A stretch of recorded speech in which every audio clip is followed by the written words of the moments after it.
Hey everybody, welcome back to Exploring Temecula. In today's video, we're going to talk about rentals in Temecula and Murrieta.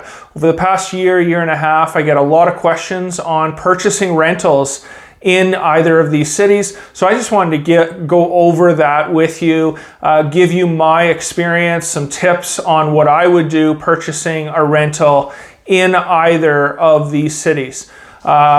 Make sure you subscribe to this channel, especially over the next 6 months. I really feel like the market is going to soften, is going to change to some degree. We just did an appraisal yesterday, the first time in a long time that basically the house was worth what it was listed for. Nobody knows why it's been on the market for 40 days.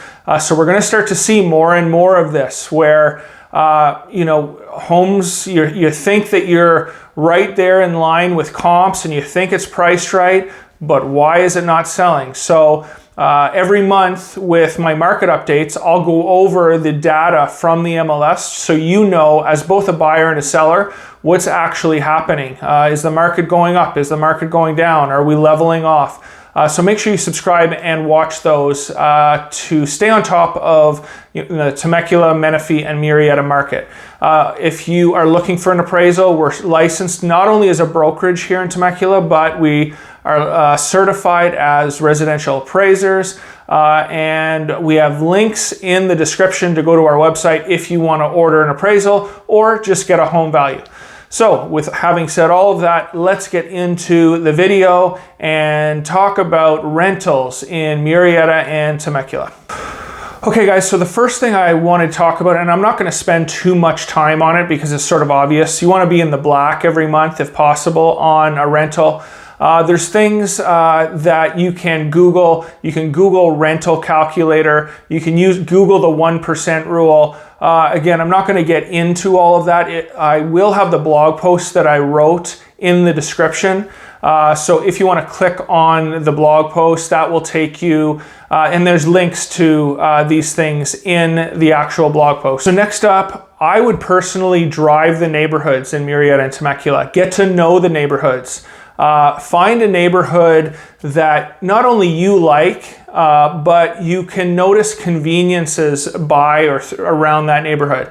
So if you were going to buy a home, is it important to have schools nearby? Is it important to have shopping or grocery stores nearby? Obviously, these things will be enticing for somebody renting a property to make their life easier. So, don't just take my advice. Don't take any real estate agent's advice. If you want to buy a rental in Murrieta or Temecula, drive both cities. Spend some weekends here if you don't live here. Okay guys, so next up, wanted to talk about HOAs and Melrose. This is really throughout Southern California. Just be very diligent and understand, once you find an area or a neighborhood that you like, make sure you know what the special assessment tax is going to be. Make sure you know what the HOA tax is going to be.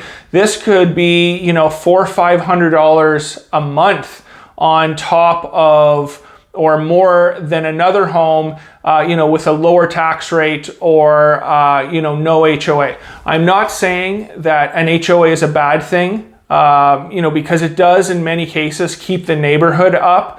But personally, if I was to buy a rental, it would be, the 1990, through 2000 low tax rate, and maybe a smaller or lower HOA, $50 to $100.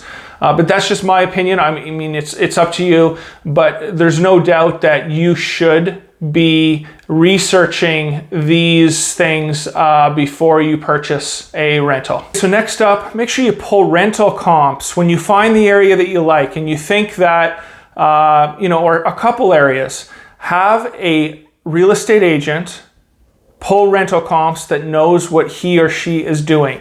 You might get substantially more, a couple $100 more per square foot in one area over another area.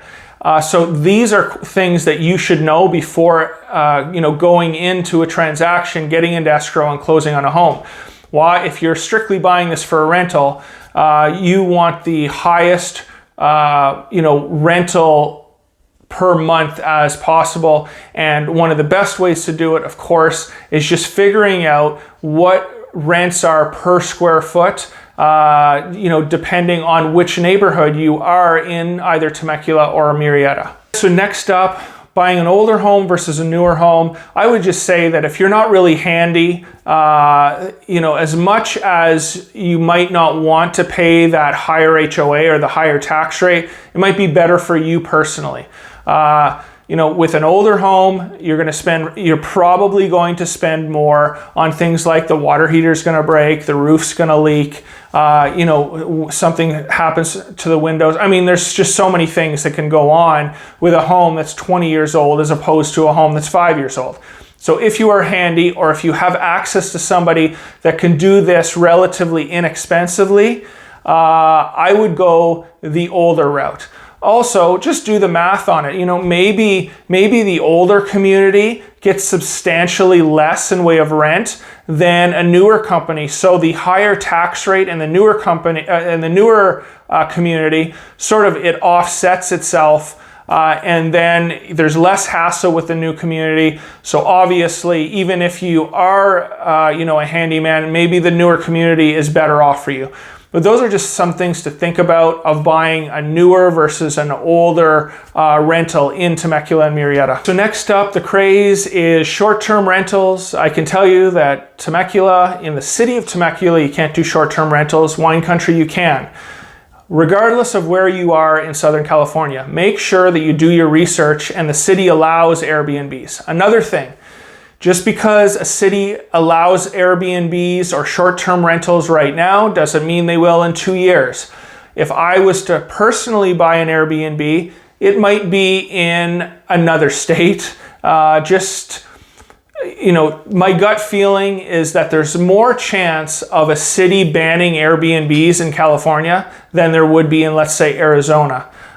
So choose wisely, but it still is a great option. I mean, if you can get a nice Airbnb in a good location that's Riverside County, like wine country, you can make some really good money. Now, just like everything else, and I'm not saying this is happening yet, but it probably will happen.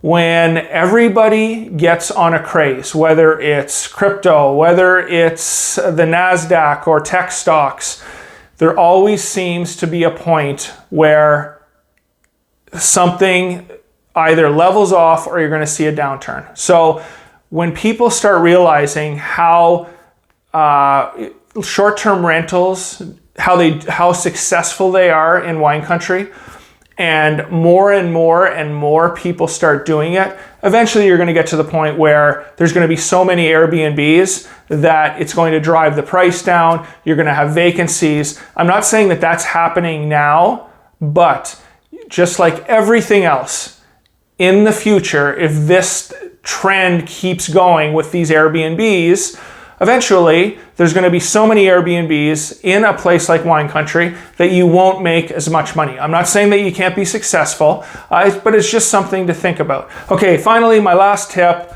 I look at the market all the time, and one of the things that I would seriously give consideration to, whether it's in Temecula or another city across Southern California, is look into duplexes, triplexes, fourplexes.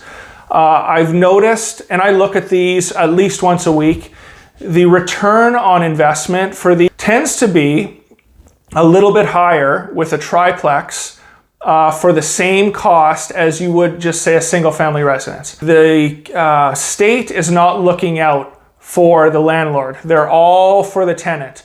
So you need to be careful. And what will a triplex or fourplex do for you if somebody decides not to pay rent and it takes you 6 months, 8 months to evict that person? At the very least, it's not going to destroy you. If you do have a single family residence, and let's just say you're getting $3,000-4,000 a month for it, your mortgage payments $2,800, there's a big difference between $500 a month that maybe you'd have to cover on the triplex as opposed to the full $2,800 a month for the 6 months. And again, I can't stress this enough, California is not landlord friendly. So just be careful, and really the whole point of this conversation is look into triplexes, fourplexes, because I think that those oftentimes are going to be a better option for you. So there you have it, guys. Some rental tips. Some of them are obvious and some of them maybe you just didn't think of, but if you have any other questions, if you want me to help you find a rental, I can do that. But make sure you subscribe again, and until next time from Exploring Temecula, thank you.